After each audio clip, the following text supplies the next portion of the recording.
Darling मिट्टू छे હાય હાય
फूल और कांटे को रिलीज हुए आज 30 साल पूरे हो गए हैं। यहाँ तक कि अजय देवगन को भी बॉलीवुड से जुड़े करीबन 30 साल पूरे हो गए हैं। आइए जानते हैं कैसे ऑफर हुई थी अक्षय कुमार को ये फिल्म और हाथ लग गई अजय देवगन को। अक्षय कुमार को ऑफर हुई थी फूल और कांटे, उन्होंने हटाकर अजय को कास्ट किया। दीवार पर टंगी फोटो देखकर डायरेक्टर बोले यही है मेरा हीरो। अजय देवगन ने बॉलीवुड में 30 साल पूरे कर लिए हैं। उनकी डेब्यू फिल्म फूल और कांटे 1991 में 22 नवंबर को रिलीज हुई थी। अजय को उनकी पहली फिल्म कैसे मिली, इसके पीछे भी एक दिलचस्प किस्सा है। यहाँ तक कि अजय ने जब दोस्तों से अपने एक्टर बनने की बात बताई थी तो सभी ने उनका जमकर मजाक उड़ाया था।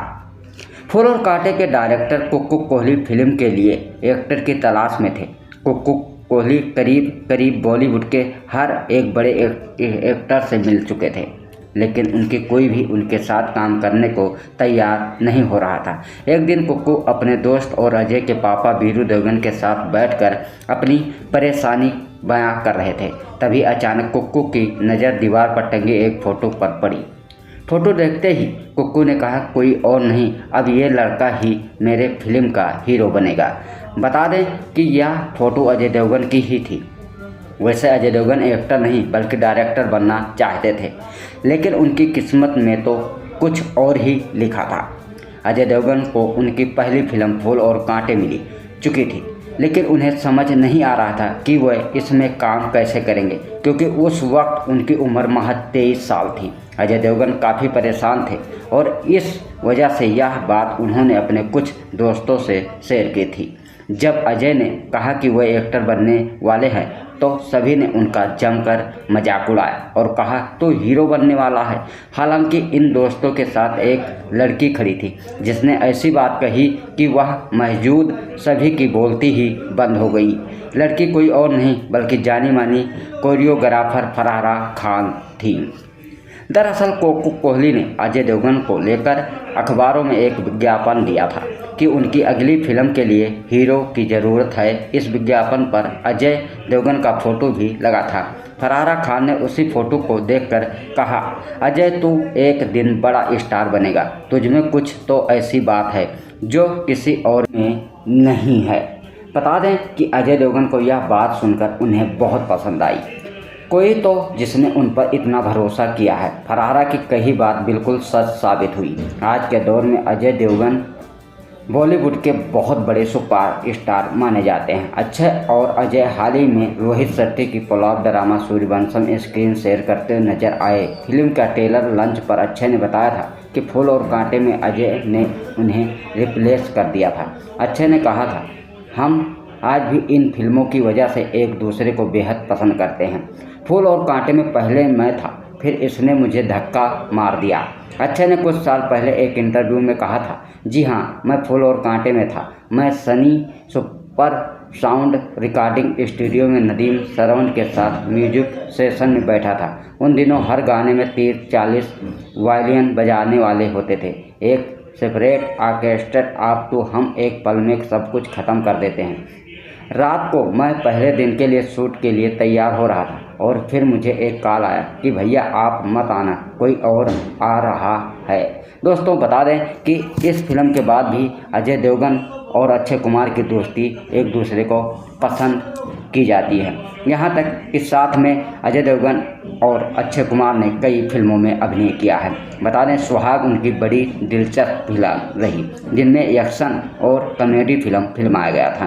बता दें कि फूल और कांटे में कलाकारों की अगर हम लिस्ट देखेंगे तो आज भी इस फिल्म के कई कलाकार हमारे बीच नहीं हैं, लेकिन फूल और कांटे एक अजय देवगन की आज भी इस फिल्म के गीत बेहद सुपरहिट माने जाते हैं। अजय देवगन के इस गीत म्यूजिक पर कई ऐसे गाने बनाए जा चुके हैं। बता दें फूल और कांटे 1991 की बेहतरीन फिल्मों में से एक मानी जाती थी। इस फिल्म के बाद अजय देवगन ने कई हिट फिल्मों में अभिनय किया, जिनमें बताना चाहेंगे जिगर, दिलवाले, दिल जले जैसी फिल्में शामिल रहीं।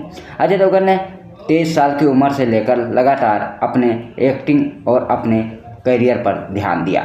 बता दें अजय देवगन और मधु की यह डेब्यू फिल्म आखिरकार उन दोनों एक्टर के रातों रात सुपरस्टार बनने का सपना भी पूरा कर दिया था।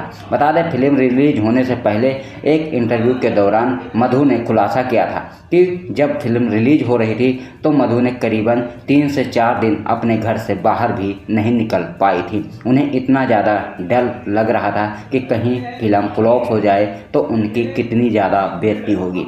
दोस्तों पर ऐसा नहीं हुआ। इन दोनों एक्टरों के ज़िंदगी में ये फिल्म हिट होते ही दोनों एक दूसरे का साथ छोड़कर अलग अलग फिल्मों में काम करने लग गए। वहीं बात करें तो अजय देवगन का मुलाकात रवीना टंडन, करिश्मा कपूर, आयशा जुल्का जैसे अभिनेत्रियों के साथ जुड़ा। वहीं मधु की अगर हम बात करें तो सुनील शेट्टी, अक्षय कुमार जैसे स्टारों के साथ वो भी फिल्मों में काम करने लग गई, लेकिन मधु के करियर में उतना ज़्यादा पॉपुलर नहीं हो पाई और मधु बॉलीवुड से बाहर निकलकर अपने परिवारों में जुड़ गई। बात करें तो अजय देवगन आज भी फिल्मों के साथ जुड़े हैं और इन्हें लोग अब सिंघम के नाम से पसंद करते हैं। बात करें तो अजय देवगन के आज भी इंस्टाग्राम पर अगर हम जाएं तो इनके कई ऐसे फैंस हैं जो इनकी कॉपी करते हैं, इनके जैसे हेयर स्टाइल रखना पसंद करते हैं, इनके जैसे चलना भी पसंद करते हैं। वहीं अजय देवगन की इस फिल्म के दमदार सीन भी लोगों को बेहद पसंद आया था। बता दें अजय देवगन ने जब इस फिल्म के लिए 2 मोटरसाइकिलों पर अपने एक्शन सीन को फिल्माया था तो लोगों ने इन सीनों को बेहद पसंद किया था। आज भी अजय देवगन इन सीनों की वजह से सबसे ज़्यादा पॉपुलर माने जाते हैं। आइए बात करते हैं, भले ही अजय देवगन ने काजोल से शादी कर अपना जीवन एक अच्छी नैया यानी एक अच्छे परिवार के साथ अपनी ज़िंदगी शुरू की हो, वहीं बात करें तो अजय देवगन के लिए कई ऐसी खूबसूरत स्टार रही हैं जो उनसे बेहद प्रेम किया करती थी, जिनमें आप लोग जानते ही हैं। बात करें तो मधु और अजय देवगन ने साथ में करीबन 2 ही फिल्मों में काम किया है, जिनमें फूल और कांटे और दूसरी फिल्म दिल जले। दिल जले भी मधु और अजय देवगन की यह फिल्म सुपर डुपर हिट रही। लोगों का मानना यहाँ तक भी रहा कि इस फिल्म में अमरीश पुरी साहब ने आखिरकार अजय देवगन के पिता का किरदार निभाया था। वहीं बता दें कि इस फिल्म के चलते अजय देवगन और अमरीश पुरी में एक अनबन का किस्सा भी दिखाया जाता है जो लोगों को पसंद आता है। अमरीश पुरी बड़ा आदमी बनने के चक्कर में अपने बहू यानी अपनी अजय देवगन की मां को खो देते हैं। यही वजह अजय देवगन अपने पिता अमरीश पुरी से नफरत करते हुए नजर आते हैं। वहीं बात करें तो अजय देवगन हमेशा अमरीश पुरी से अलग रहना पसंद करते हैं। जब अजय देवगन का एक मुंडा होता है यानी जब एक लड़का होता है तो वो लड़का आखिरकार नागेश्वर के कुछ ही आदमी गायब कर देते हैं, जिससे जब ये बात खुलकर राजा मुराद के सामने आती है, यानी राजा मुराद का नाम इस फिल्म में शंकरा रखा जाता है। शंकरा आखिरकार अमरीश पुरी के साथ ही काम करता हुआ उनका हिस्सेदार नजर आता है, लेकिन जब उसे पता चलता है कि अमरीश पुरी साहब यानी नागेश्वर जब अपने बेटे अजय देवगन को ही इस शहर यानी इस मुल्क का डॉन बनाना चाहते हैं, तो राजा मुराद उनके साथ गद्दारी करने लगता है, जिसे देखते ही मधु को जब पता चलता है कि अजय देवगन के पिता ही स्वयं अमरीश पुरी यानी नागेश्वर हैं, तो मधु उनके पास जाने को कहती है। पर इस वजह से अमरीश पुरी और मधु एक दूसरे को समझाने के लिए भी अजय देवगन को कहते हैं, फिर भी अजय देवगन ना जाने के लिए ही कहते हैं।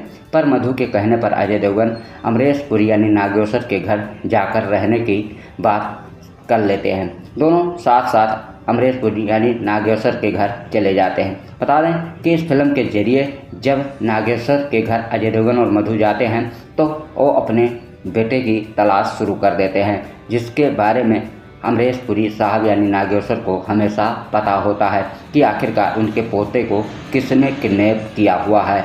अमरीश पुरी साहब जब पता लगा लेते हैं कि उनके पोते को कोई और नहीं शंकरा नाम यानी राजा मुराद साहब किडनैप किए हुए होते हैं, जो उनके धन यानी उनके डॉन बनने की इच्छा पर राजी रहते हैं, जिसकी वजह से इस फिल्म की कहानी 2 पार्टों में दिखाई जाती है। शुरुआती दौर में अजय देवगन और मधु के लव स्टोरी को लोग बेहद पसंद करते हैं। दूसरे पार्ट में अजय देवगन और अमरीश पुरी की इस कहानी पर लोगों को बेहद पसंद आता है, जिस तरह से अजय देवगन ने अपने परिवार के लिए आखिरकार अपने पिता के साथ जुड़ते हैं। मैं बता दें, जब अमरीश पुरी साहब को गोली लग जाती है तो अजय देवगन का एक डायलॉग बहुत ज़्यादा फेमस हो जाता है। आखिरकार अजय देवगन को अपने बाप यानी अमरीश पुरी पर पूरा भरोसा इस फिल्म के जरिए दिखाया जाता है। नागेश्वर और अजय देवगन की जब दोनों बाप बेटों एक साथ, नागेश्वर और अजय देवगन दोनों एक साथ जब भी शंकरा के ऊपर अटैक करते हैं, तो उस समय नागेश्वर एक फालतू आदमी को अपना बेटा कहकर पुकारते थे और उन्हें अपने घर पर पालन पोषण किया था, जो उनके साथ ही गद्दारी करता है, जिस वजह से जब अमरीश पुरी साहब को पता लगता है नागेश्वर को, तो वो उसे गोली मार देते हैं। और यही वजह थी कि शंकरा इस मामले में फ़ायदा उठाने के लिए अमरीश पुरी साहब से गद्दारी करता है। नागेश्वर आखिरकार इस फिल्म में अमरीश पुरी की मृत्यु हो जाती है। वहीं बात करें तो अजय देवगन और मधु की इस फिल्म में डबल पार्ट में कहानी दिखाने वाले डायरेक्टर कोहली की ये फिल्म सुपर डुपर हिट हुई, और यही वजह थी कि अजय देवगन 1991 में इस फिल्म की वजह से अपने करियर के लिए टॉप एक्टरों में से गिने जाने लग गए।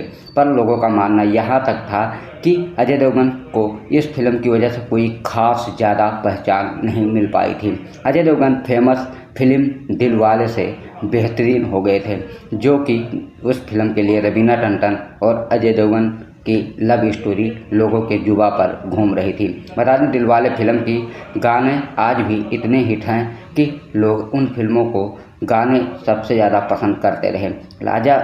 अजय देवगन की लाजवाब एक्टिंग हर किसी के कानों में गूंजती रही। दोस्तों, आपको बता दें कि अजय देवगन आज भी अपनी फिल्मों कई ऐसी हिट रोमांटिक फिल्मों के लिए जाने जाते हैं। अब भले ही अजय देवगन एक्शन फिल्मों में अभिनय कर रहे हों और सिंघम जैसी फिल्मों में उन्होंने काम कर कर अपने दर्शकों को एक बार फिर चौंका दिया था, जिसकी वजह से उन्हें लोग पहचानना आज भी चाहते हैं। अजय देवगन आज भी अपने सुर्खियों में अपनी फिल्मों की वजह से बनाए रखे हैं। अजय देवगन भी एक मुख्य कलाकार के रूप में जाने जाते हैं, जो अपनी फिल्मों में और एक्टरों के साथ काम करना नहीं पसंद करते हैं। यही वजह है कि जब अमरीश पुरी और अजय देवगन ने फिल्मों में काम किया है, तो बहुत ही कम फिल्में ही हैं जिनमें अमरीश पुरी साहब ने अजय देवगन साथ गद्दारी की हो। नहीं तो उन्होंने बाप या पुलिस के ही रोल में अजय देवगन के फिल्मों में नज़र आए हैं। लोगों का मानना था कि अमरीश पुरी साहब अजय देवगन को अपना बेटे की तरह ही मानते थे। दोस्तों, ये बात कितनी सच्ची है आप कमेंट बॉक्स में ज़रूर बताइएगा। अजय देवगन और अमरीश पुरी की कौन कौन सी हिट फिल्में आपने